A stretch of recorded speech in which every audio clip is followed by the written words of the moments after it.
Agromanhã. Oferecimento Santander. O que a gente pode fazer por você hoje? Olá, bom dia para você. 7 horas em ponto, pelo horário de Brasília. Hoje é dia 16 de janeiro de 2023. Vamos então ver o que é destaque de hoje, direto do nosso Giro de Notícias.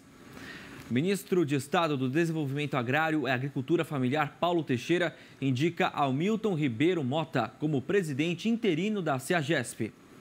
Banco Nacional de Desenvolvimento Econômico e Social, BNDES, aprova financiamentos para a implantação de 2 complexos de energia eólica e 1 de energia solar, com linhas de transmissão na Bahia e em Minas Gerais. China anuncia a liberação de 8 produtos agrícolas geneticamente modificados. A lista inclui 2 variedades de cana-de-açúcar desenvolvidas no Brasil. França registra mais 3 novos casos de gripe aviária. E ainda, ministros da Fazenda, Fernando Haddad, e do Meio Ambiente, Marina Silva, chefiam comitiva do governo no Fórum Econômico Mundial.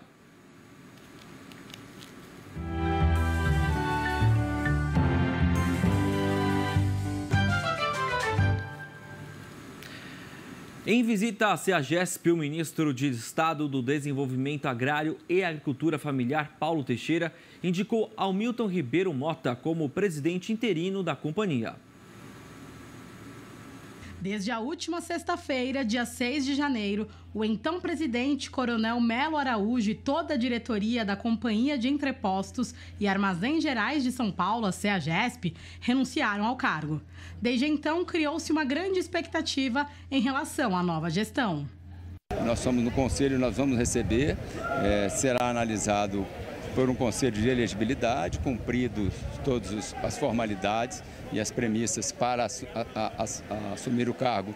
É dado o segmento, mas a indicação é do Ministério, né? Tanto dos novos conselheiros, que porventura venham, e da diretoria executiva também. Durante a visita à CEAGESP, o ministro de Estado do Desenvolvimento Agrário e Agricultura Familiar, Paulo Teixeira, indicou o ex-prefeito de Jacareí, interior de São Paulo, Hamilton Ribeiro Mota, como presidente interino da companhia. Há uma indicação provisória que está aqui, o ex-prefeito de Jacareí, Hamilton Mota, tendo em vista que a direção atual, sem esperar uma transição, ela abandonou o posto. E um lugar como esse não pode ficar acéfalo. Isso aqui é uma empresa de grande porte, né? E por essa razão nós estamos ainda em debate para levar ao presidente Lula uma solução definitiva. O presidente interino se colocou à disposição de todos os servidores e ressaltou que está na companhia para ser um colaborador. A gente está aqui de maneira interina para ajudá-los naquilo que for possível, em tudo que tiver ao meu alcance. O ministro Paulo Teixeira também falou sobre a privatização do entreposto, cogitada pela antiga gestão, e se disse contrário ao tema, assim como o presidente Lula.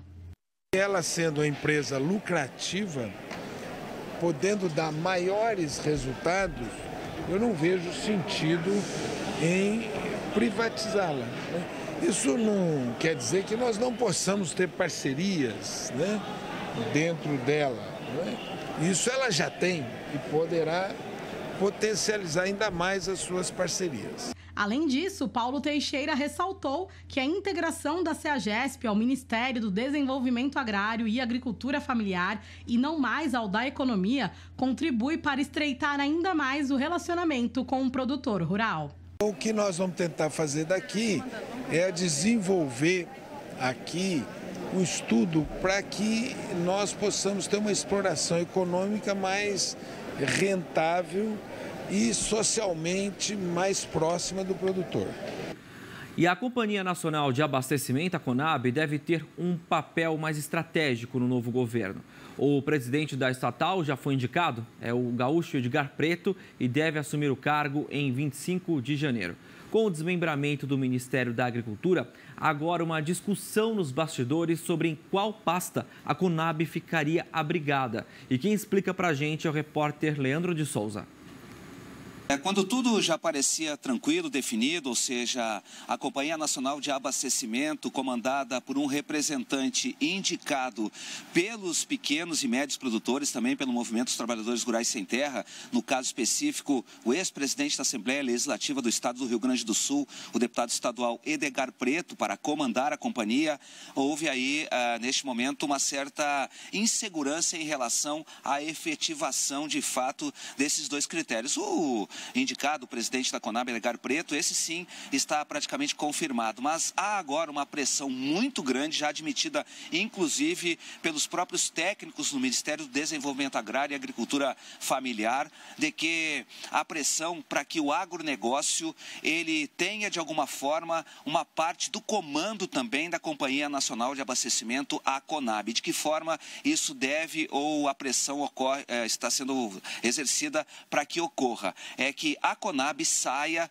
do guarda-chuva do Ministério do Desenvolvimento Agrário e volte ao comando do Ministério da Agricultura, ou seja, ao comando do ministro Carlos Fávaro. Uma outra pressão aí que está ocorrendo é que sejam distribuídas as diretorias da Conab para representantes do agronegócio. E essa pressão vem principalmente dos representantes das CEASAs, especialmente a CEASA de São Paulo, que entende que a questão do abastecimento está muito mais ligado, no caso específico, ao grande produtor rural. Na opinião dos representantes das CEASAs, a produção e a distribuição de alimentos tem relação principalmente com o agronegócio e menos com os pequenos produtores.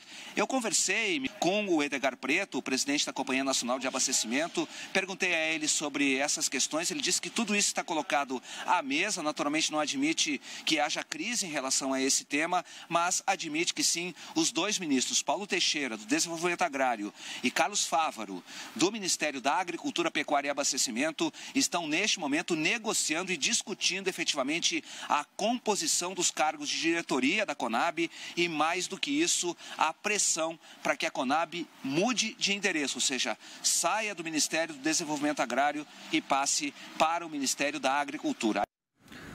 Obrigado, Leandro. E todas as informações a gente vai trazer para vocês aqui ao longo da semana. E a nova estrutura de ministérios da Agricultura e Desenvolvimento Agrário divide opiniões. O vice-presidente da FAESP, a Federação da Agricultura e Pecuária do Estado de São Paulo, Tirso Meirelles, criticou as mudanças. Agora, o Ministério da Agricultura é o Ministério da Agricultura e Pecuária.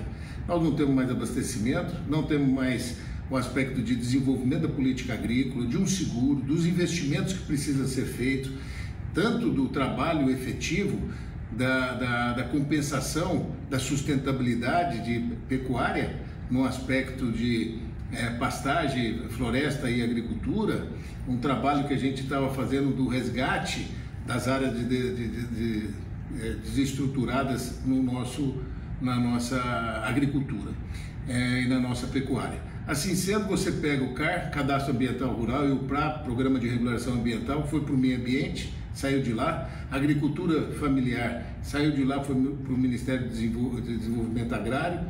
Então, o aspecto do abastecimento também, da política agrícola, foi para o desenvolvimento agrário. Então, sem dúvida nenhuma, o Ministério da Agricultura acabou. A única União da Indústria de Cana-de-Açúcar e Bioenergia avalia como um retrocesso a medida provisória que determina que conselheiros representantes da Fazenda Nacional poderão desempatar votações a favor da União. A MP, publicada nesta sexta-feira no Diário Oficial da União, retoma o voto de qualidade aos conselheiros representantes da Fazenda Nacional que presidem as turmas e câmaras no CARF, Conselho Administrativo de Recursos Fiscais. Com a medida, em caso de empate no âmbito de um julgamento no CARF, a decisão final ficará a cargo de um representante do fisco. A única argumenta que o tema já havia sido debatido pelo STF, Supremo Tribunal Federal, e contou com a participação de entidades representativas de classe e também da sociedade civil, como a OAB e a CNI, Confederação Nacional da Indústria. Na ocasião, o entendimento que prevaleceu foi o de defesa da constitucionalidade da Lei 13.988 de 2020, que alterava o critério de desempate a favor do contribuinte. A medida provisória é vista pela única como um retrocesso institucional e que desestimula a pacificação de conflitos. Tá aí 7h09 pelo horário de Brasília, momento que a gente se prepara para a nossa conexão tripla AgroMais, Terra Viva e Band News TV, com as principais informações do agronegócio, levando até você, assinante, tudo o que acontece no Brasil e no mundo, o que acontece no campo, na cidade e de que forma o que acontece no campo também influencia ali na gôndola dos mercados. O Cássio Zelman já está chamando a gente direto do Band News. Vamos então fazer a nossa conexão.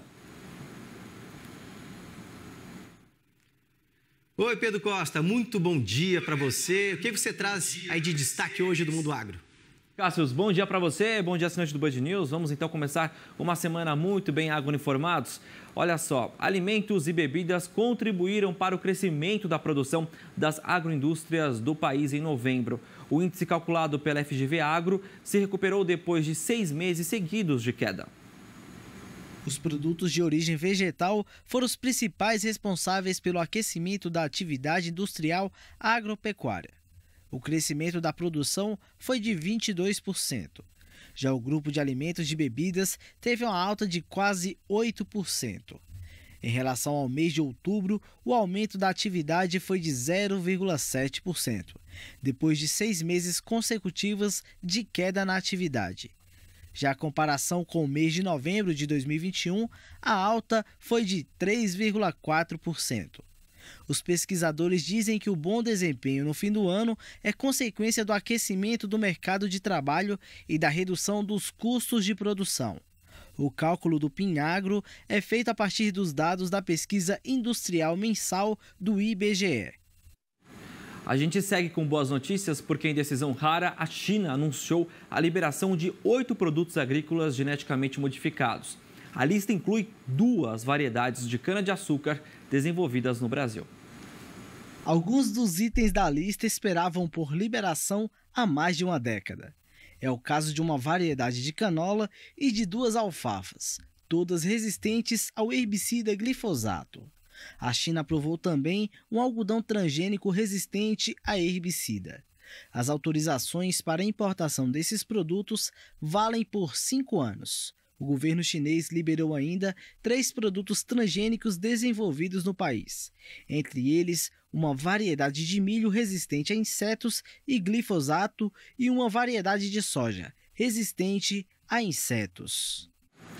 Segunda-feira é dia da nossa coluna com o Evaristo de Miranda, pesquisador da Embrapa, e hoje ele fala sobre a versatilidade e a qualidade da produção de algodão no Brasil.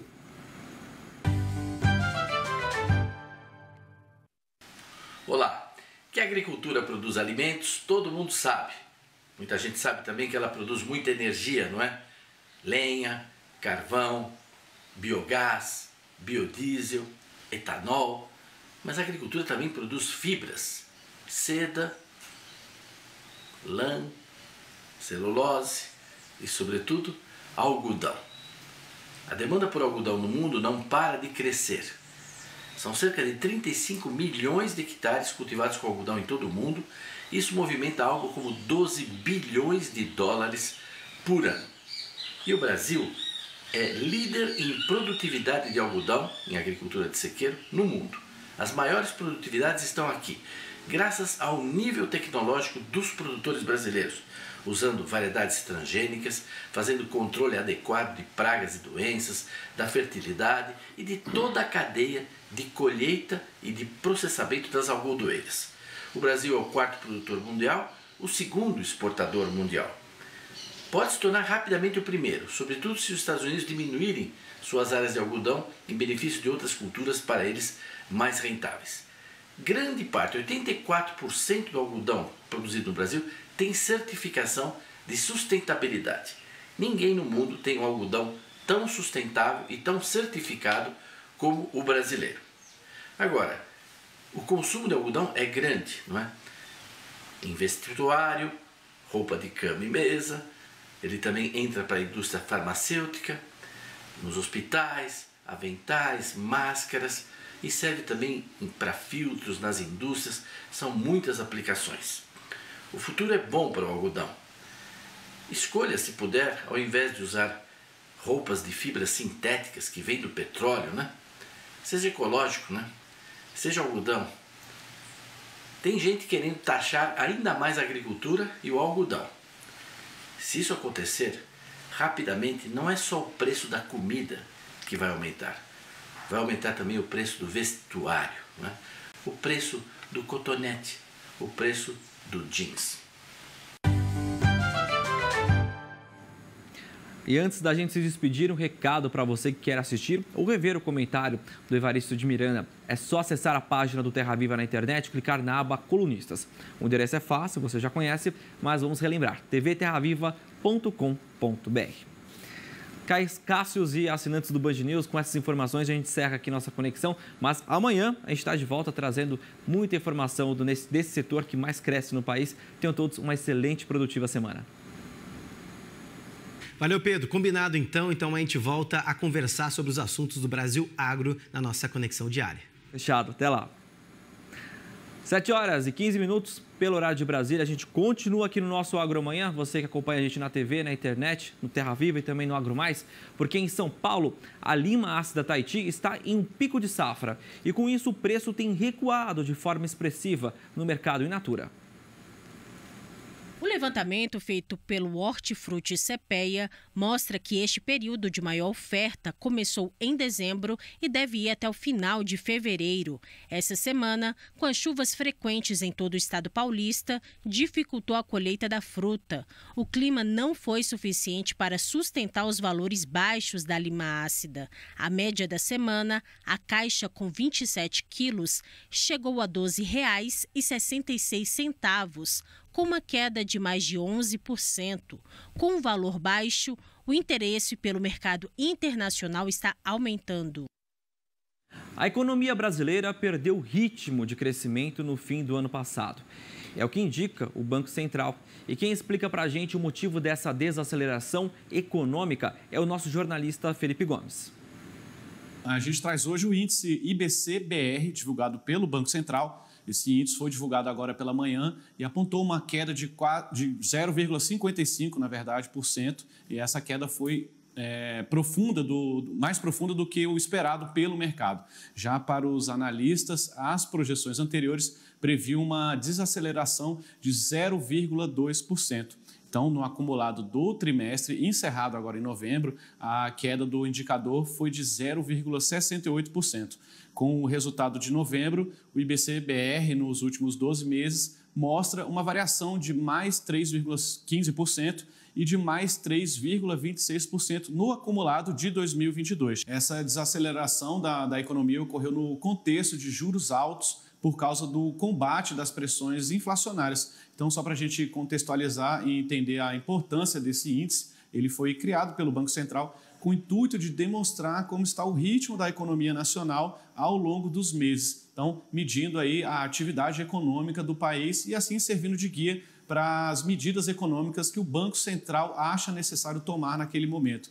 Então, é de posse dessas informações e outras também que o Banco Central leva em conta na hora de definir a taxa de juros que será praticada pelos bancos. Isso é reflexo também no dia a dia na taxa de juros, por exemplo. Então, na hora que um cidadão vai ao banco para pegar um empréstimo, a gente consegue ver ali uma alta nesse valor dos juros e esse é o reflexo desse acompanhamento que o banco faz desse índice. Então, isso também pode refletir também na oferta de emprego, já que o custo para realizar mais contratações no mercado de trabalho fica mais caro.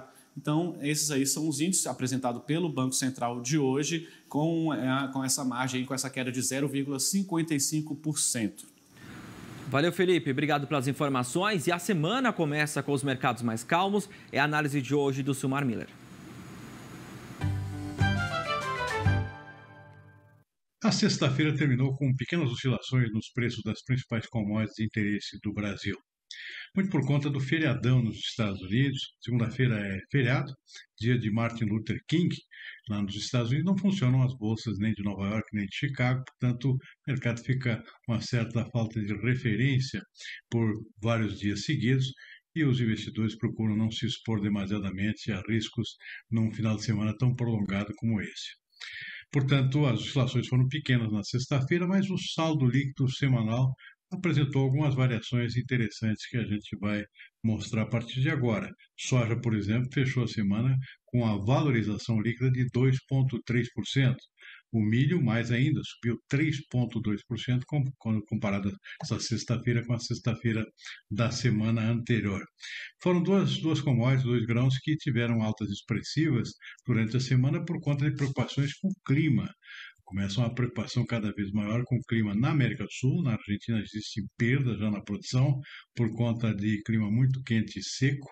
Já fazem vários meses que essa situação não muda e agora se transplanta também para o sul do Brasil. O Rio Grande do Sul também vem sofrendo e já com perdas na safra de milho e também inicialmente já com algumas preocupações com a safra de soja. Tem chuvas previstas para esse final de semana, que deve acontecer ao longo do início da semana também, mas possivelmente esparsas e ainda insuficientes, portanto a preocupação deve continuar. Mas o fato é que soja e milho foram grandes destaques na semana por conta desse tipo de preocupação. E, além disso, essa preocupação associada com uma alteração feita pelo Departamento de Agricultura dos Estados Unidos, do USDA, no dia anterior, na quinta-feira, fazendo um corte nas estimativas da produção americana, tanto de soja quanto de milho. Um corte estatístico aqui, de certa forma, surpreendeu um pouco o mercado. Isso foi outro fator que deu um alento aos preços da soja e do milho lá na Bolsa de Chicago, com impactos internos aqui no Brasil também. O trigo fechou a semana praticamente estável, sem alterações. Algodão, sim, na Bolsa de Nova York, teve uma queda semanal em torno de 4%. Teve realmente uma pressão muito forte durante a semana, fechou com um saldo negativo. O café também, o café arábica principalmente, não o robusto até que fechou com uma leve alta, mas o café arábica muito pressionado pela melhora do clima nas regiões produtoras aqui do Brasil, e isso provocou uma forte queda líquida semanal de 4,2%. O café até na sexta-feira buscou uma recuperação, mas não foi suficiente para eliminar esse saldo negativo. Açúcar bruto negociado em Nova York fechou o dia e a semana com alta, na semana 4,1% de valorização. O dado negativo ficou com o boi gordo, esse sim fechou o dia e a semana com queda no mercado futuro da B3. O mercado do boi está muito pressionado nesse início de ano. O saldo líquido semanal na B3 foi de queda de 2,1%. Mercado de câmbio fechou o dia praticamente estável, pequena alta de 0,1% nesta sexta-feira, mas o saldo da semana foi de queda, uma queda importante, 2,5%. Isso é por conta de uma melhora no cenário aqui das contas públicas, também lá com a queda da inflação nos Estados Unidos, dados divulgados essa semana, tudo contribuiu para uma desvalorização da moeda americana de 2,5%. O saldo disso para os preços internos acabou sendo praticamente neutro, ou seja, a bolsa sobe lá fora, o dólar cai, preços internos ficaram mais ou menos estáveis, com pequenas oscilações no saldo líquido da semana. Bom, como eu disse, nesta segunda-feira é feriado nos Estados Unidos, dia de Martin Luther King, e, portanto, os mercados só voltam a funcionar na terça-feira, inclusive o próprio mercado interno aqui, que sofre muito a interferência, a referência das bolsas americanas. E é bom ficar de olho agora no comportamento do clima nessa semana, que passa a ser decisivo para a definição das safras aqui no Brasil e também na Argentina. Vamos ficar de olho porque isso pode mexer muito com o mercado, a depender das oscilações climáticas que nós vamos ter pela frente nessa semana entrante. Thaís Marmilha trazendo para a gente uma análise, uma semana decisiva, não só pela questão do feriado nos Estados Unidos, mas também nós estamos vendo essa questão do clima. Ainda nesta edição, vamos trazer uma reportagem especial mostrando os principais prejuízos lá no Rio Grande do Sul, principalmente na produção de soja, que os produtores já sentem bastante e perdas expressivas na produção. A Anaíne Carvalho vai trazer uma reportagem para a gente. Lembrando que na semana passada a gente trouxe aqui uma reportagem especial também lá na Argentina, mostrando não só no setor de grãos, mas também de pecuária, sentindo também os reflexos do clima aí na região sul do país e também nosso país vizinho, a Argentina.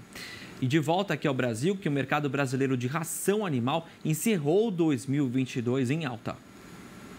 O desempenho positivo do setor é apontado pelo Sindicato Nacional da Indústria de Alimentação Animal, o Sindirrações.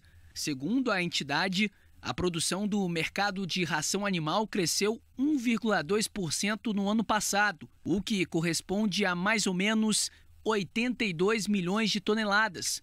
Esse volume, na avaliação do Sindicações, só reforça que o segmento de nutrição animal tem ganhado maior protagonismo no mercado brasileiro e tem tudo para seguir nessa toada ao longo de 2023. Não apenas pela quantidade, mas principalmente pela qualidade do produto final, que só é possível graças a um trabalho minucioso e moderno em torno da mistura de insumos, capaz de assegurar os níveis nutricionais exigidos pelo Ministério da Agricultura. Isso levando em conta as particularidades de cada espécie de animal. Na área internacional, a França registra mais 3 novos focos de gripe aviária. O vírus é de alta patogenicidade, quando praticamente todos os animais infectados manifestam os sintomas da doença. Com isso, o número total de casos, desde 1º de agosto passado, quando começou a contagem, chegou a 273.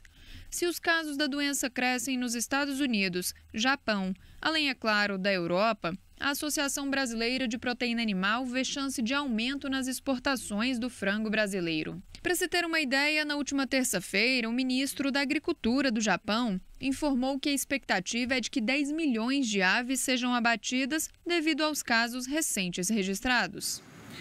E vai até esta quarta-feira, lá na Índia, o Auto Expo Motor Show 2023. O maior salão de automóveis da Ásia terá um pavilhão dedicado exclusivamente ao etanol. E o Brasil, que é o segundo maior produtor mundial do etanol, estará presente para mostrar a contribuição deste biocombustível para a mobilidade de baixo carbono. O diretor executivo da Única, Eduardo Leão de Souza, conversou com a nossa equipe sobre a importância de mostrar o nosso produto lá fora. Nosso grande objetivo é ajudar a Índia e outros países da Ásia, da América do Sul, da África, a que eles também passem a produzir e consumir etanol. O mais importante nesse momento é criar um mercado global, e a Índia, pela sua importância, tanto a importância geopolítica, ela tem uma importância muito forte nessa parte do mundo, aqui na região da Ásia, mas também pela escala que ela representa.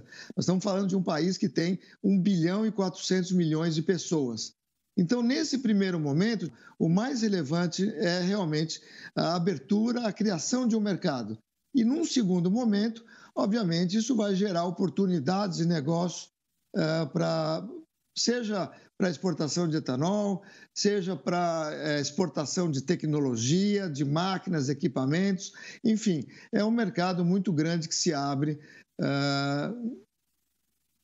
inicialmente num país como a Índia, mas o objetivo é que isso possa expandir pelo mundo todo.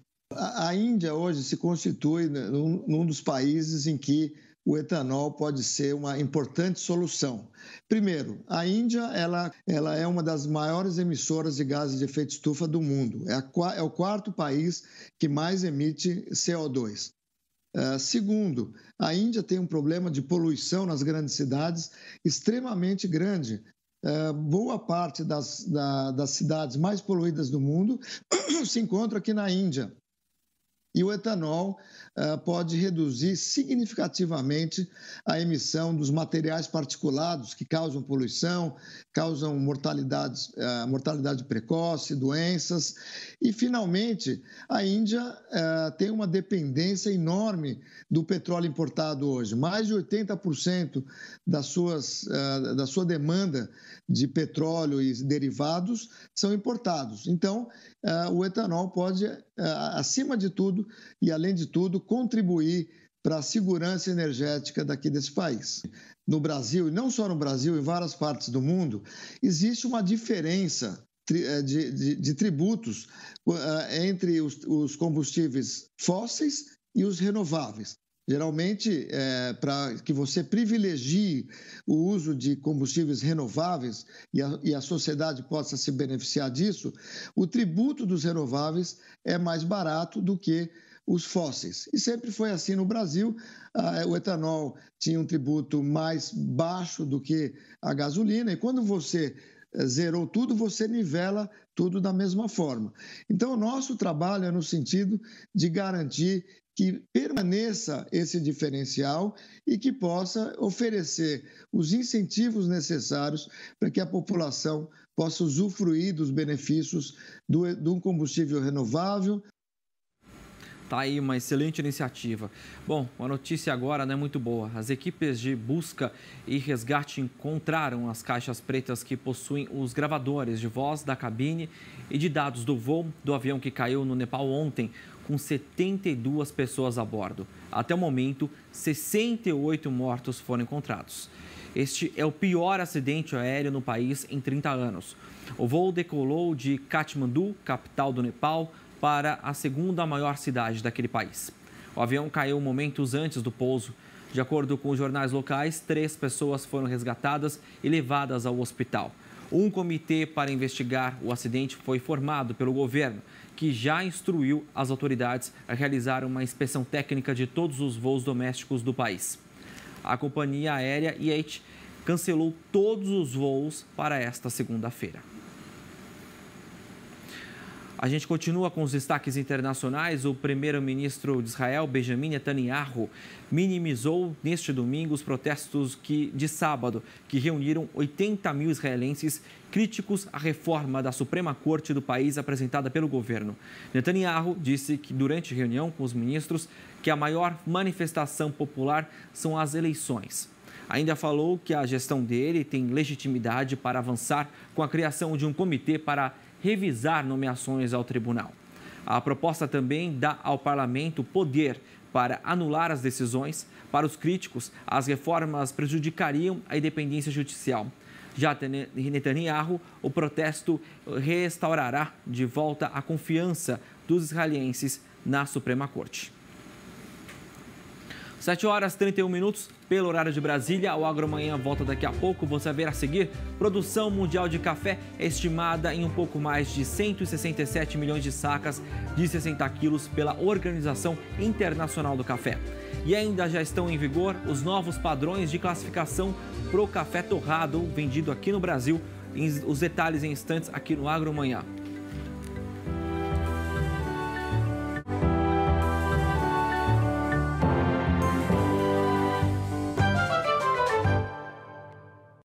Já estamos de volta com a Agromanhã, com transmissão simultânea nos canais Terra Viva, Agromais e também no nosso YouTube. 7h35, para você que chegou agora, bem-vindo, bem-vinda. Vamos direto ao nosso segundo giro de notícias desta edição. Nova estrutura de Ministérios da Agricultura e Desenvolvimento Agrário divide opiniões. Produção mundial de café é estimada em pouco mais de 167 milhões de sacas de 60 quilos pela Organização Internacional do Grão. China anuncia a liberação de 8 produtos agrícolas geneticamente modificados. A lista inclui 2 variedades de cana-de-açúcar desenvolvidas no Brasil. França registra mais 3 novos focos de gripe aviária.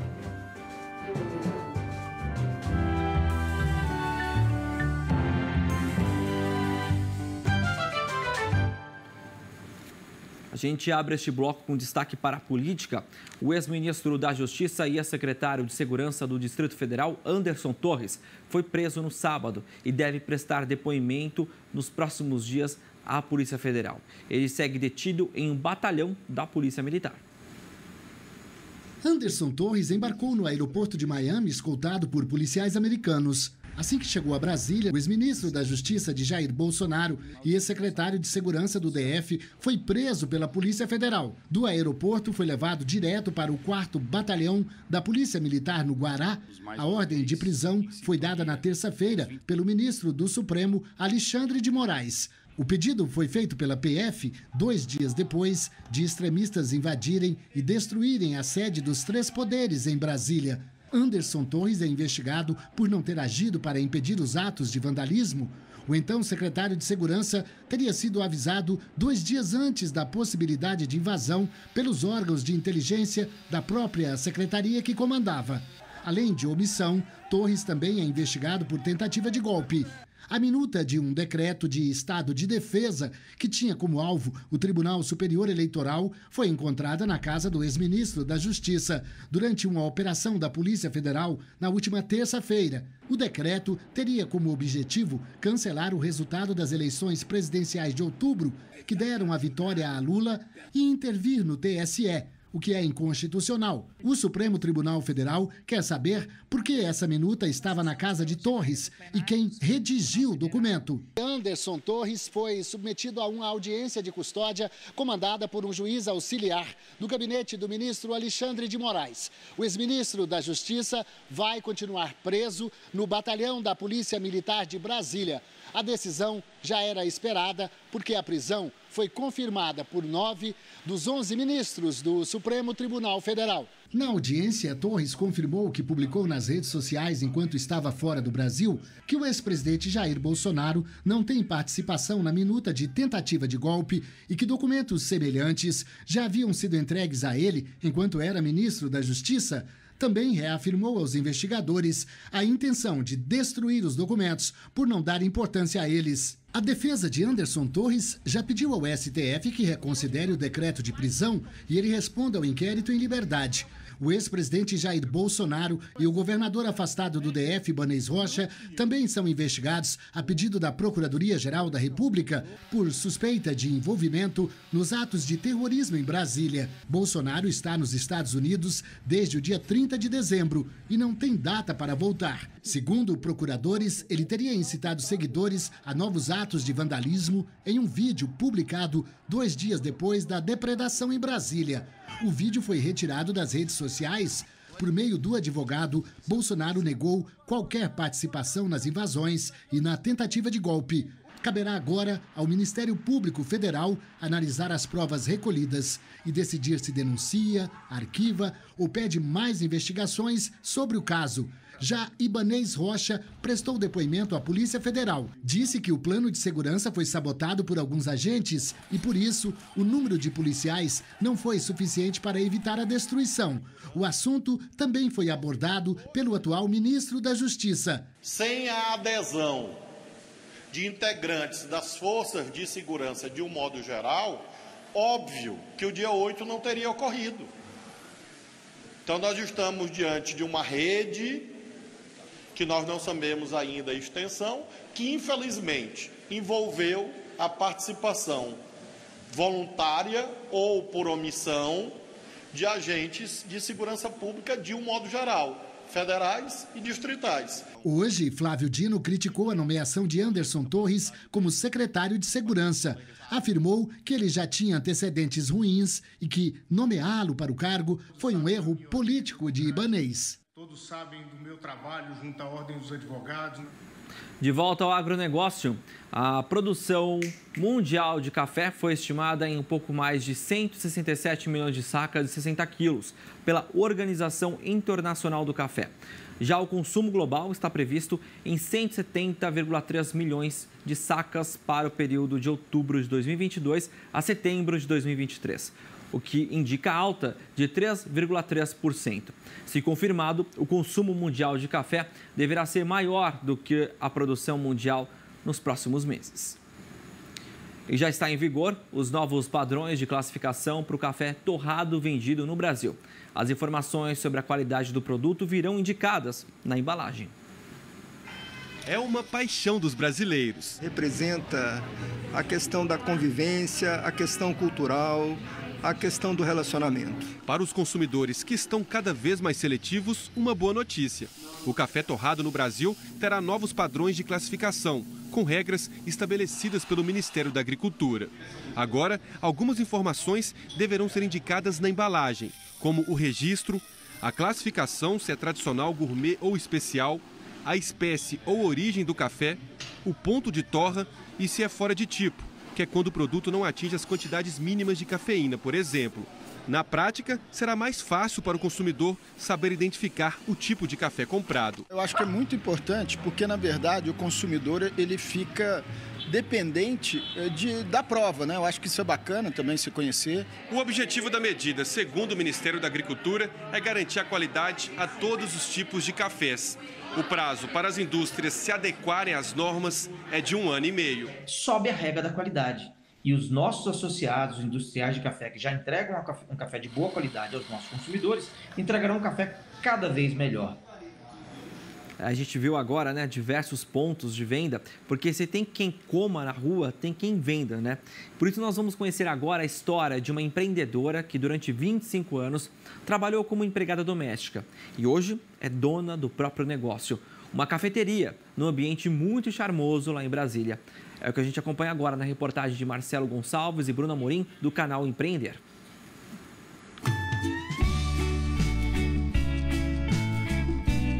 E hoje a gente vai conhecer a história de uma ex-dona de casa que virou empreendedora e que montou o próprio negócio. É a Ivani Barbosa, mais conhecida como Vânia. Ela está aqui ao meu lado, sentadinha. A gente vai conversar um pouquinho com ela para conhecer e entender um pouco dessa história de sucesso dela que aconteceu em plena pandemia. Vânia, como é que é essa história? Você veio da Bahia para Brasília para cuidar de crianças, é isso? Sim. Eu tinha 17 anos quando eu saí lá do sul da Bahia. A minha cunhada me trouxe para cá porque ela ia casar com meu irmão e queria que eu ficasse no lugar dela. E aí eu vim para cá e fiquei no lugar dela por 25 anos, né? A esperança de transformar a vida profissional fez com que a ex-doméstica conciliasse o trabalho em casas de família com o lado empreendedor. Mesmo diante dos desafios, Ivani não desistiu do sonho. Eu sempre fui sonhadora de ter minhas coisas, de conseguir as minhas coisas. É tanto que eu trabalhava e no final de semana eu fazia bolo para fora, docinhos, eu corria atrás das coisas. Eu sempre sonhei em ter alguma coisa, em crescer de alguma forma. Gente, olha só essa história que bonita. A Ivani trabalhou por 25 anos na casa de uma mesma família. E eu tô aqui ao lado do Iago Xavier, ele que é um dos filhos dessa família, que praticamente a Ivani pegou ali no colo. E que não é a Ivani, né? É a Vânia para vocês, né? A Vânia chegou lá em casa quando eu tinha mais ou menos 2 anos e meio. Acho que na época meu pai e minha mãe trabalhavam o dia inteiro, né? Então foi criando essa confiança aí no longo desses 25 anos, porque quem realmente cuidou de mim, da minha irmã ali no dia a dia, dava comida, cuidava, dava bronca quando precisava, né? Realmente foi a Vânia. E é isso, foi uma relação muito legal. Hoje em dia ela continua na família, não saiu da nossa família. A gente tem esse convívio toda semana, a gente está vindo aqui no café. A gente deu a sorte dela conseguir abrir esse café, né, aqui perto da nossa casa também. Então a gente está conseguindo sempre visitar. Eu fico muito feliz, né? Tipo, eu, minha mãe, todo mundo lá de casa, a gente fica muito grato porque a gente acha que a gente fez a coisa certa. Que a gente conseguiu ajudar até onde ela precisava e deu a mão, né, para ela, andou junto com a gente até onde precisou e agora que ela consegue andar sozinha, abriu asa e tá aí, cuidando do seu próprio negócio. O caminho foi longo. A empreendedora é dona dessa cafeteria, que fica no Lago Norte, distante 12 quilômetros do centro de Brasília. Na verdade, o dono desse espaço, ele sempre teve vontade que isso aqui funcionasse, né? Que é a biblioteca, com um café e com uma música, para as pessoas tomarem um café tranquilo e até mesmo vir trabalhar. Aqui a gente é acolhedor, né? Um espaço acolhedor. A gente tenta fazer as coisas mais simples, porém coisas boas. E eu falo que a gastronomia, acima de qualquer coisa, você tem que ter amor no que você faz. A comida que você serve para um cliente, você tem que ter amor na sua comida, nas coisas que você faz. O Jason é cliente do café. O ambiente é um dos preferidos dele e da família. Um negócio que dá pra ver que é feito com bastante amor, com bastante carinho. É algo diferente, né? Tudo é feito de forma muito artesanal e isso dialoga muito bem com o Polo Verde, com o Espaço Aroeira, com esse lugar que preza pela natureza, pela literatura também. Aqui é um ponto de literatura, né, em que as pessoas buscam livros, etc. E isso tudo tem muito a ver com o tipo de culinária que é praticado aqui. Um dos pratos preferidos de quem visita o café é o pão levain e o cuscuz com ovo, queijo e bacon. E para não perder o costume, chegou aquela hora da gente experimentar. É claro que eu não poderia ir embora sem experimentar um dos pratos chefe aqui do Café Aroeira, que é esse cuscuz com ovos caipira e bem acompanhado de um perfeito e ótimo cappuccino.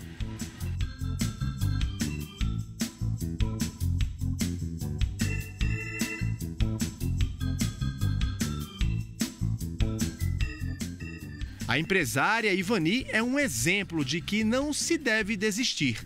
Ela inspira persistência em outras mulheres, sejam elas donas de casa ou empregadas domésticas. Não tenha medo. Hoje eu sou uma pessoa que eu não tenho medo. Onde você estiver, se ninguém estiver te vendo, Deus está te vendo. E assim, faça sempre o melhor, que um dia o que você planta para a natureza, o que você joga para a natureza, ela te devolve. É assim que eu penso.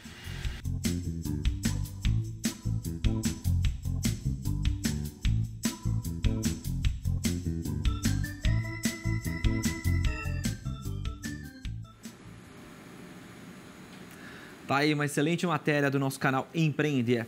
E a banana é uma das frutas mais produzidas lá no Distrito Federal. De janeiro a novembro do ano passado, mais de 5 mil toneladas da fruta foram cultivadas.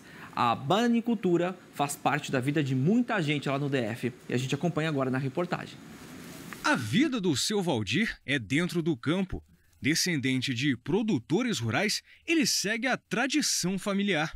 Eu sou neto, filho e bisneto de produtor rural, nascido e criado na roça, né? Então a minha vida inteira, eu estou com 61 anos, nunca saí do campo, né? Então a minha vida, se você me tirar da roça, você acaba me matando. Para mim é excelente, penso numa vida... A gente aqui às vezes não ganha dinheiro, mas a gente vive muito bem. Na propriedade no Distrito Federal, o produtor cultiva várias culturas e investe no sistema de agrofloresta. As variedades de frutas se misturam no campo, acompanhadas de árvores reflorestadas.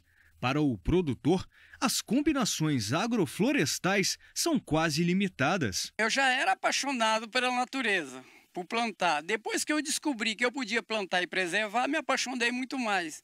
Porque isso, quando você planta no sistema agroecológico, no sistema orgânico, você não tá só o seu bem-estar, você também está proporcionando bem-estar para os outros. Por exemplo, esse sistema aqui é um sistema de banana consociado com mamão e açaí. E futuramente a gente ainda vai implantar aqui no meio algumas frutíferas ainda. Desde 2007, o carro-chefe da produção do seu Valdir é a banana. São 3 variedades: prata, nanica e maçã, divididas em 1000 pés. E tudo o que é cultivado no sítio Vida Verde segue o sistema orgânico. A nossa adubação aqui é toda orgânica, a gente trabalha mais com compostagem produzida aqui na própria propriedade. A gente tem alguns animais, a gente tem criação de galinha e de porco, então a gente pega esses insumos e faz a própria compostagem. Para quê? E está tendo um resultado muito bom, né? Mesmo porque o objetivo da chácara é ter uma chácara autossustentável. Segundo dados da Emater, os campos do DF produziram 5 mil toneladas de banana em 2022. E aqui, na propriedade do seu Valdir, são 150 quilos da fruta produzidos por semana, ou 600 quilos por mês, em média. E se depender do produtor rural, esse número vai ser ainda maior, já que a meta é chegar a 1000 quilos colhidos.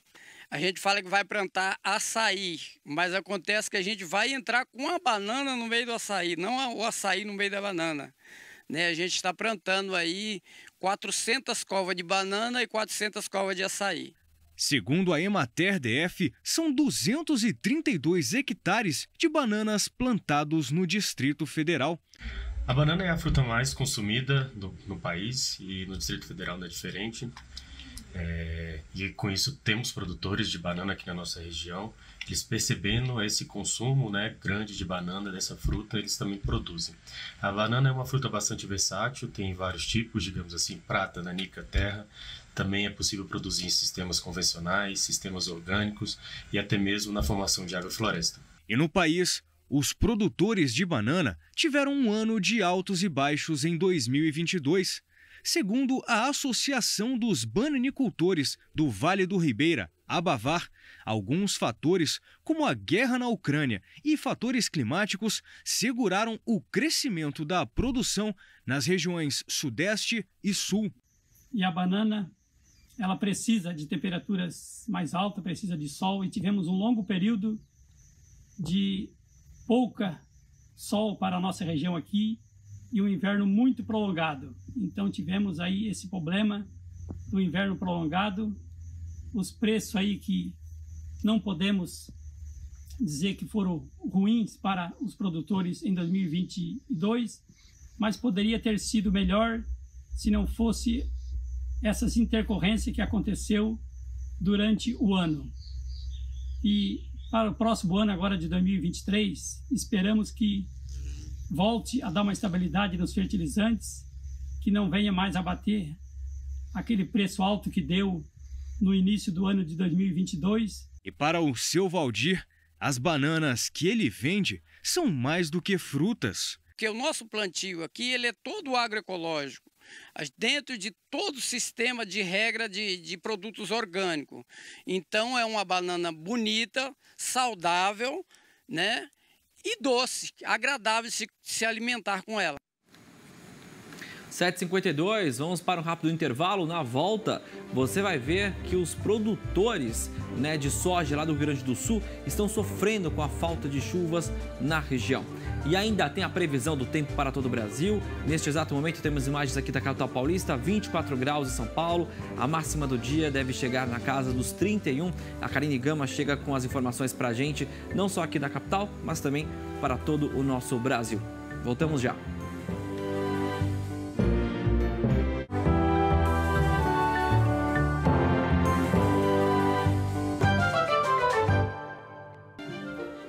Já estamos de volta com a Agromanhã, com transmissão simultânea nos canais Terra Viva, AgroMais, 7h56. Para você que chegou agora, bem-vindo, bem-vinda.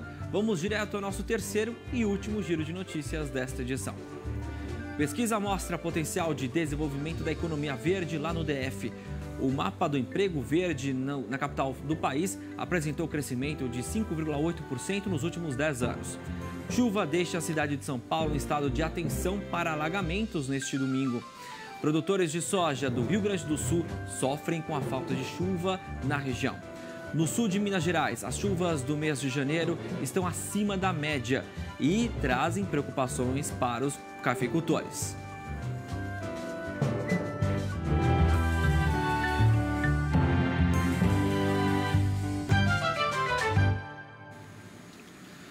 O Banco Nacional de Desenvolvimento Econômico e Social, o BNDES, aprovou financiamentos bilionários para a implantação de 2 complexos de energia eólica e 1 de energia solar com linhas de transmissão na Bahia e em Minas Gerais. A princípio, os créditos liberados pelo banco para esses projetos de produção de energia renovável vão ser de 3 bilhões e 500 milhões de reais. E a capacidade a ser instalada será de 1,5 gigawatt, com investimentos totais que podem, no fim das contas, passar de 10 bilhões de reais. Para se ter ideia, a energia gerada nesses complexos será equivalente à que é necessária para atender mais de 2 milhões e 600 mil domicílios. E como estamos falando de fontes de energia sustentável, a medida vai ser capaz de evitar a emissão de quase 9 milhões de toneladas de dióxido de carbono na atmosfera. Devido à complexidade desses empreendimentos, que vão dispor de dezenas de parques eólicos e de usinas fotovoltaicas, parte dos complexos contemplados por esse apoio financeiro do BNDES só devem começar a entrar em operação a partir do segundo semestre do ano que vem. Uma pesquisa mostra o potencial de desenvolvimento da economia verde lá no DF. O mapa do emprego verde no Distrito Federal apresentou crescimento de 5,8% nos últimos 10 anos. Vamos entender melhor na reportagem do Bruno Silveira. Foi durante a pandemia que o Matheus fincou raízes no campo. E a nova realidade como produtor rural mistura várias culturas. Eu comecei a trabalhar com agronomia, com a produção rural, né? Hoje eu trabalho mais focado aqui na produção rural, com agronomia, e a gente trabalha com plantação de couve-flor, tomate, né? Morango, e está sendo o nosso foco aqui agora. Formado em gestão ambiental, o produtor rural entende a importância do cultivo sustentável. E o manejo das culturas conta com ações menos agressivas ao meio ambiente. Eu sempre tento pegar um pouco do meu ensinamento lá no meu curso e trazer para a agronomia convencional, né? Então a gente tenta diminuir um pouco os agrotóxicos, né? A gente tenta trazer mais matéria orgânica, não tanto químico, né? A gente tenta não utilizar a irrigação via aspersão, que gasta mais água, né? A gente tenta focar mais assim na irrigação via gotejo, que é um pouco mais sustentável. Uma pesquisa do Instituto de Pesquisa e Estatísticas do Distrito Federal, IPDF, destrinchou a economia verde da capital. O levantamento pode orientar políticas públicas que contribuam com a redução do desemprego, a qualidade de vida da população, o meio ambiente e o aumento da sustentabilidade econômica. Nossa pesquisa ela tentou investigar qual era o tamanho da economia verde no DF, quantos postos de trabalho ela gerava e como era a remuneração, a característica desses trabalhadores. A gente chegou num dado que significa que 8% dos postos de trabalho do nosso mercado de trabalho no DF, eles estão ligados à economia verde. Está próximo da média nacional, mas 8% de um mercado de trabalho a gente sabe que pode crescer muito. E aí como é que a gente organizou, como é que a gente classificou esses empregos? A gente classificou todas as atividades econômicas de acordo com a sua CNAE, né, a sua classificação nacional, de acordo com os critérios, se era uma atividade de baixa emissão de gás de efeito estufa, se era um empreendimento que promovia a economia circular e se era também um empreendimento de baixo impacto ambiental, de acordo com uma resolução do CONAMA. Então, com esses 3 critérios, a gente classificou todas as atividades econômicas do nosso mercado de trabalho entre verdes e não verdes. A pesquisa também analisou de forma específica o setor agropecuário do DF. Quando a gente vai trabalhar a produção agrícola, nem toda a produção agrícola ela está classificada como economia verde, né? Por conta de algumas práticas que às vezes ocorrem, né? Seja porque está atrelada a uma mudança de uso do solo, que significa em mais emissão de gás de efeito estufa, né? Ou de mais desmatamento. Então a gente fez um recorte para a produção orgânica, considerando a produção orgânica, então, como dentro da economia verde. Aqui para Brasília, a gente ainda tem um destaque para a questão da produção do morango orgânico, que apareceu na nossa pesquisa, e a gente também conseguiu mapear empreendimentos que, por mais que todo ele não pudesse ser considerado economia verde, mas empreendimentos mesclados aí no seu modo de produção, que também estão fazendo essa produção orgânica. As ações sustentáveis estão se expandindo no campo. Por isso, o setor agropecuário tem um bom potencial de se tornar integralmente um segmento de economia verde, e alguns caminhos podem ajudar nessa transição. A gente sabe que o agro tem uma parte de geração de resíduo que pode ser utilizada para compostagem e isso é num ciclo quase que de economia circular, né? O que faria com que várias atividades agrícolas, fazendo essa parte de gestão de resíduo, de promoção da compostagem, também se adequassem à economia circular e pudessem ser classificados também como economia verde. E a compostagem está nos planos futuros do Matheus, visando um caminho mais verde. Para os produtores, fica a consciência de seguir preservando e produzindo. A gente está com esse projeto futuro aí, né? A gente pegar esses alimentos que são descartáveis aqui, né? Alguns tomates que são estragados, que passam do ponto, couve-flor, e fazer uma composteira, né? Aqui tem bastante árvores, a gente vai utilizar as folhas também, né? Aí a gente vai fazer essa composteira com restos de alimentos aqui, né, da chácara, com folha, calcário, e futuramente reutilizar essa adubação aqui na produção, né? É um exemplo a ser seguido. Vamos ver agora como a união pode literalmente fazer a força. Um grupo de municípios do Pantanal estão se juntando para ampliar o mercado para a agroindústria. Quem contou mais sobre como estão sendo essas movimentações é a extensionista rural médica veterinária da Empaer, a Laura Peixoto de Arruda, que conta agora para a gente mais detalhes. Esse é um projeto, do consórcio Complexo Nascentes Pantanal, que envolve 14 municípios aqui da região. Então, esses 14 municípios, eles se unem e esse consórcio, ele visa o desenvolvimento regional, integrado de todos esses locais. E o consórcio, ele tem um viés, econômico, social, ambiental, turístico, e ele abraçou essa questão de agroindústrias. E a Empaer, a empresa mato-grossense de assistência, pesquisa, assistência e extensão rural do estado de Mato Grosso, nós fizemos uma parceria, nós abraçamos a causa e estamos trabalhando junto com esse consórcio. De que forma? Auxiliando aos pequenos produtores para que eles consigam se regularizar no serviço de inspeção.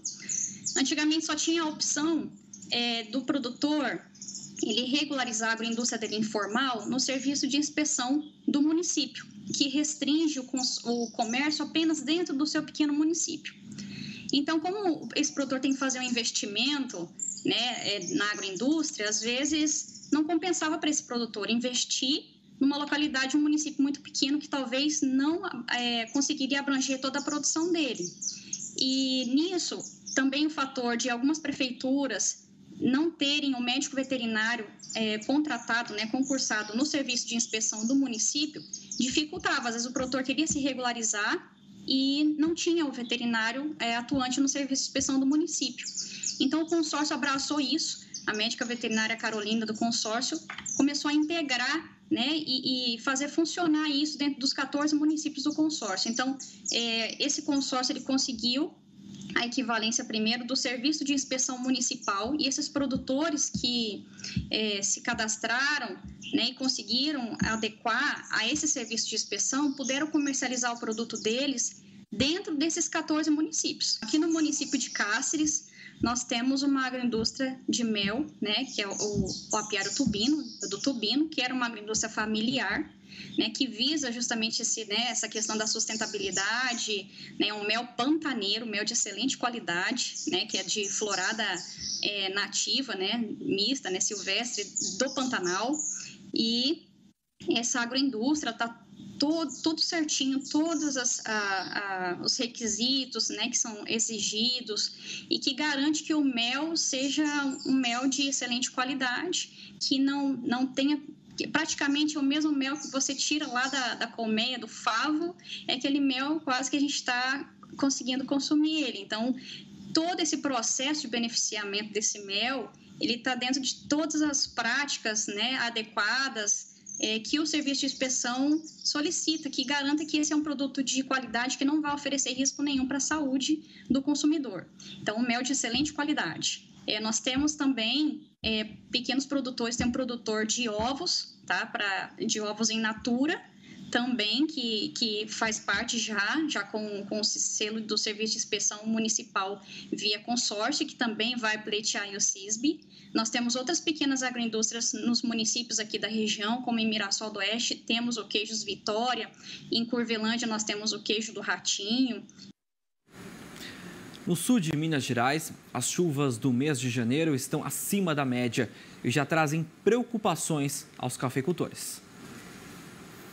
Os cafeicultores estão aproveitando ao máximo os momentos de estiagem para realizar os tratos culturais nas lavouras. Isso, hora de aproveitar aí o bom tempo e cortar os capins, deixar bonitinha a lavoura. Seu Marcos, esse ano com essa chuvarada não tá fácil fazer a capina, né? Tá fácil, dias de chuva é bem complicado, para trabalhar. Mas hoje tá um dia bom, tá melhor, não tá chovendo, então tá favorável para nós. Nesta outra propriedade, o cafeicultor aproveitou para fazer a desbrota e mostra o trabalho que está sendo realizado. Hoje nós estamos fazendo um desbrotamento da lavoura. A gente esqueletou essa lavoura em outubro e hoje a gente estamos aqui fazendo a desbrota, para a gente fazer a parte de aplicação de defensivo depois. Então, eu vou mostrar um pouco o que é feito. A pessoa pega a xícara de café lá, mas não sabe o que é feito na lavoura. Desde o início, tem um plantinho, Depois vem a lavoura cresce e a gente corta ela, esqueleta e depois tem uma desbrota, né? Essa lavoura aqui nós vamos fazer a safra zero nela. Esse ano que 2022 ela deu bastante café. A gente esqueletou ela em outubro. Agora esse ano que nós está agora, ela não vai dar nada. Mas o excesso de chuva está deixando os cafeicultores da região muito preocupados. Maria Júlia, por exemplo, aproveitou a estiagem e foi ver como está o desenvolvimento dos grãos. Já está excedendo, já está comprometendo, porque está dificultando a pulverização e o manejo de mato. Então já chega a ser preocupante. Enquanto isso, no sul do país, os gaúchos sofrem com a falta de chuvas nas áreas produtoras de soja. A área plantada de soja no Rio Grande do Sul para a safra 2022-2023 está projetada em 6,5 milhões de hectares. A cadeia representa aproximadamente 20% do PIB gaúcho e atualmente o estado reveza a segunda posição nacional com o Paraná como maior produtor do segmento, com 20,4 milhões toneladas. Mesmo com bons números, alguns produtores já sabem que terão prejuízo devido à seca. Tem ocorrido chuvas esparsas, né? E os plantios que vieram acontecendo, assim, o final dos plantios de forma gradual, chuva após chuva, né? Em função da umidade, esses nasceram, então já germinaram, então já emergiram, e esses é uma pequena área que ficou para trás ainda de regiões que realmente estão com problemas sérios de déficit hídrico. Isso está afetando seriamente as lavouras de soja em vários estágios de desenvolvimento, com prejuízos nessas regiões já irrecuperáveis. Ainda assim, os produtores têm esperança. As chuvas são pontuais, mas ainda assim a gente não terminou a semeadura da soja nesse ciclo.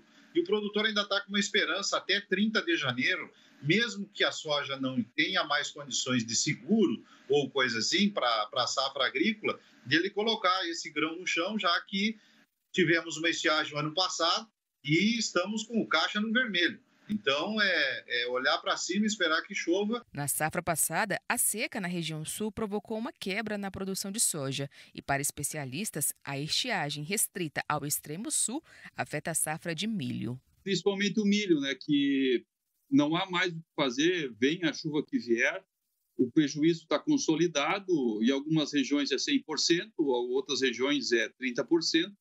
A gente tem expectativa de que, na média, o Rio Grande do Sul vai colher 50% no máximo, 50% da expectativa do início do que foi projetado para agosto do ano passado. A soja é cultivada em todas as regiões do estado, por pequenos, médios e grandes produtores, com maior concentração no norte e no noroeste. Com a seca mais localizada, o Instituto Brasileiro de Geografia e Estatística, o IBGE, continua projetando um novo recorde de produção de grãos na safra atual.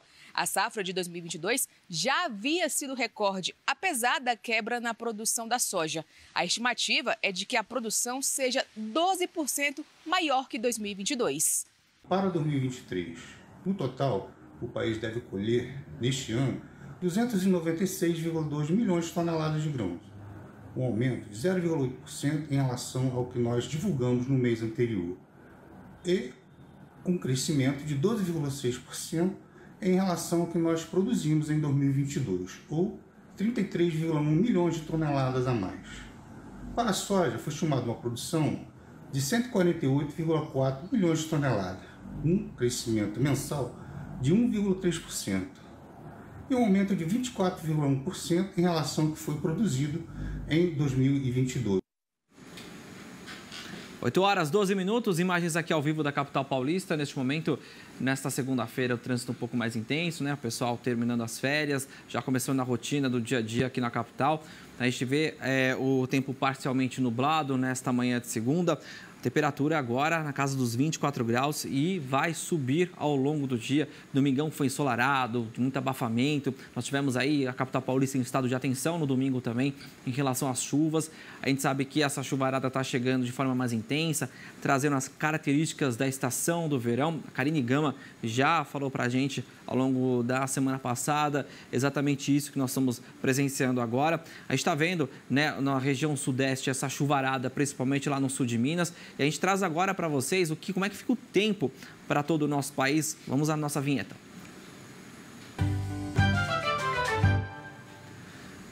Ao vivo aqui com a gente, minha parceira, amiga Karine Gama. Oi, Cá, bom dia para você. Bom dia, Pedro. Bom dia a todos. Tudo bem? Tá feliz que o sol voltou? Graças a Deus. Estávamos precisando, sentindo falta de sol aqui em São Paulo, porque, pessoal, só para o pessoal entender, né, a gente está com muita chuva. Nosso verão nem deu características ainda. E agora, nesta segunda quinzena começando, podemos dizer assim, de janeiro, que a gente está sentindo o verão. Exceto você aí no Nordeste, que já está sentindo o verão há um bom tempo. Cá, como é que foi a chuva na primeira quinzena de janeiro, então? Vamos começar com isso. Bom, já que a gente falou, né, desse tempo que foi mais fechado em São Paulo, não teve carinha de verão, a gente começa falando como ficou a anomalia de chuva durante os primeiros 15 dias de janeiro. E a gente observa, Pedro, que em grande parte da região norte, especialmente entre o sul do Pará, sul do Amazonas, também nas áreas do centro e norte do estado do Amazonas, a chuva foi muito acima da média. A precipitação ficou em torno de 100 milímetros acima do que normalmente chove. É uma das características do fenômeno Laninha, aumentar a chuva no centro-norte do país. Também tivemos chuvas acima da média sobre os estados de Mato Grosso e os produtores que já começaram a colher. A colheita ainda está muito pouquinho, bem devagar, mas eles reportam que o excesso de chuva e de umidade em solo tem dificultado as atividades em campo, principalmente a entrada dos maquinários em campo. E a gente vê isso sobre as imagens de como foi a chuva nesses primeiros 15 dias. Lembrando que esta chuvarada não começou agora em janeiro, já acontece desde o final de novembro. Em meados da primavera, a formação das acas fortaleceu essas nuvens mais carregadas pelo interior do Brasil e o solo está muito encharcado em grande parte do país. A gente vê também que nas áreas entre o centro-norte de Goiás, sul do Tocantins, a chuva ficou em torno de 50 a 100 milímetros acima da média. E aí o estado de Minas Gerais, onde disparou em cerca de 100 a 150 milímetros acima da média nesses primeiros 15 dias. Tivemos aquela chuvarada tão persistente, tão volumosa, e um solo que está muito, muito comprometido no estado de Minas Gerais. Então, o estado mineiro foi o que teve os maiores registros de chuva acima da média do Brasil. E quando a gente olha para o oposto, para onde esta chuva ficou abaixo da média, aí a gente vê alguns pontos. Nas áreas mais ao norte, agora tem chovido bastante, tanto que São Luís do Maranhão registrou uma chuvarada durante as últimas 24 e 48 horas, mas os primeiros dias desse mês de janeiro ainda foram de muito sol e de muito calor, com pouca chuva. Mas a gente percebe pelos mapas que as chuvas ficaram abaixo da média, desde a região de Belém até Natal, também em áreas do interior do Nordeste, como o oeste do Pernambuco, o sul do Ceará e boa parte ali do interior da Paraíba e do Rio Grande do Norte, e sem contar áreas da região sul, que a gente viu a falta de chuva e comprometendo praticamente todas as culturas gaúchas e catarinenses. E quando a chuva veio, que foi o caso até mesmo deste último final de semana, tivemos temporais muito fortes. Tivemos registro de chuva em torno de 80 milímetros em cerca de 3 horas em alguns pontos do Rio Grande do Sul na última sexta-feira. Então, veio uma chuvarada com muitos temporais, Pedro. A gente lembra dessa questão da umidade do solo, né, Cá? Porque a gente vê que temos aí uma umidade extrema lá na região de Minas Gerais, como você mesmo pontuou, na questão da chuva excessiva. A gente mostrou há pouco numa reportagem. E isso é também uma situação preocupante, né? Você tem um mapa explicando isso. Exato. Grande parte desse interior do Brasil, que tem recebido uma chuva frequente, está com a umidade em solo em torno de 90% a 100%. E são os casos dos estados de Minas Gerais, Goiás, o Distrito Federal, partes também de Mato Grosso, boa parte da região norte, o estado de São Paulo, partes do Paraná. Só que alguns outros pontos do país estão com falta de umidade em solo. O Rio Grande do Sul é um dos principais casos. Aqui está em torno de 70%, porque este mapa pega o observado dos últimos 5 dias e teve aquela chuvarada. Então, a gente vê que a chuva ela trouxe um breve alívio aos produtores gaúchos, conseguiu aumentar a umidade em torno de 50% até 70% em alguns pontos do Rio Grande do Sul, mas é algo totalmente momentâneo. Agora, com o ar seco que volta a predominar no estado, essa situação já vai mudar ao longo dessa semana. Nas áreas mais ao norte do país, também observamos em torno de 10% de umidade em solo, um solo muito, muito seco, ali nas áreas do Ceará, do interior do Rio Grande do Norte, do Pernambuco, Paraíba, são áreas onde a chuva ficou bem abaixo da média também neste começo de ano. A chuva nestas áreas mais do ao norte e também a faixa leste do Nordeste começa a ganhar mais força a partir ali de meados de março e durante o outono, especialmente na faixa leste do Nordeste. A chuva é mais intensa ali por volta do mês de maio e junho. Mas nas áreas mais ao norte agora do Ceará, a chuva deve retornar durante o mês de fevereiro e março. Então, antes do verão acabar, a chuva volta a ser mais intensa nestas áreas. Tivemos também o aumento do nível dos rios durante este final de semana. Uma das situações é o rio Capivari, em São Paulo, onde voltou a inundar e provocar alagamentos. E a própria região metropolitana de São Paulo, a própria cidade de São Paulo, também teve uma chuva muito forte e tivemos áreas de alagamentos intransitáveis, como na região do Córrego do Ipiranga, na Moca, Vila Prudente, também partes da Zona Sul, como Santa Amaro e Jardim Ademar, por conta dos temporais de ontem, Pedro. Exatamente. Bom, isso já introduz o nosso assunto de agora, que é o tempo para hoje. Nós temos imagens aqui da capital paulista ao vivo, a gente pode colocar na tela novamente para a gente começar. A gente tem um sol entre nuvens aqui, imagens agora da Zona Oeste, o Pico do Jaraguá. Como é que fica o tempo, então, aqui em São Paulo e também em outras regiões do país, Cá? Já choveu em algumas áreas da região metropolitana e também do interior, ali próximo à região metropolitana de Campinas. Durante a manhã e madrugada de hoje foi uma chuva breve, mais passageira. Agora o sol deve aparecer cada vez mais e a gente observa um padrão bem típico de verão durante esta segunda-feira. O sol vai predominar, as temperaturas vão subir bastante, mas ainda estamos em alerta máximo para chuvas fortes e que vêm acompanhadas de temporais parecido com o que aconteceu ontem na cidade de São Paulo e toda a região metropolitana. Quando a gente olha também para o interior de São Paulo, as chuvas são um pouco mais irregulares em áreas do norte paulista, ali a região de Ribeirão Preto, mas ainda devemos ter algumas tempestades próxima à região de Campinas e também no sul de Minas. Agora, em áreas do oeste e o Triângulo Mineiro de Minas Gerais, aqui a gente tem partes com muito calor, aumento das temperaturas e redução da chuva se compararmos com os acumulados dos últimos dias. Se a gente olha para o centro-oeste, o alerta vai para o estado de Mato Grosso, com risco maior para temporais, o alerta é máximo para essas tempestades no estado,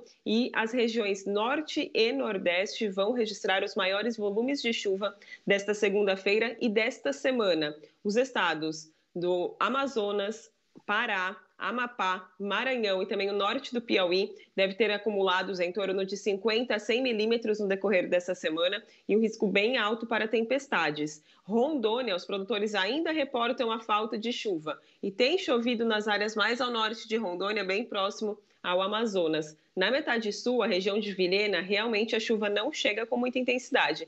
A previsão é de aumento da chuva durante a tarde desta segunda e terça-feira, então é uma chuva que deve vir um pouco mais forte durante esse comecinho de semana, mas ela ainda é muito irregular. E, de fato, os produtores sentem isso porque a umidade está abaixo do ideal para o estado de Rondônia. Quando a gente olha agora para a região sul, alertamos aos volumes altos sobre os estados de Santa Catarina e do Paraná, por conta da umidade que vem do mar. A chuva já foi bastante frequente durante esta madrugada na região do Porto de Paranaguá, mas ainda temos bastante variação de nuvens e o retorno dessa precipitação durante o finalzinho da manhã e o início da tarde de hoje nessas áreas mais costeiras do sul, da região sul, mas especialmente dos estados do Paraná e de Santa Catarina. Chove também no norte do Rio Grande do Sul, mas é o avanço da massa de ar seco que já predomina no centro-sul do estado, que deve ganhar mais intensidade. Temperatura máxima em Porto Alegre hoje de 29 graus. Teremos uma semana quente, mas sem aquele calor extremo que foi observado durante a semana passada. Máxima de 31 em São Paulo, assim como em Palmas, e chega aos 33 graus em Campo Grande. O Rio teve recorde de calor ontem do verão, com 36,9, sensação térmica de quase 50 graus. Hoje, a situação é igual para o Rio de Janeiro, não há previsão de chuva e a máxima chega até os 37 graus, Pedro. Perfeito. Bom, Cá, então a gente traz aí mais informações ao longo da semana, principalmente das chuvas, como é que ficam aí no Sudeste, também nos próximos dias. Vamos então para o nosso alerta favorável agora, que é a boa notícia da previsão do tempo para o produtor rural.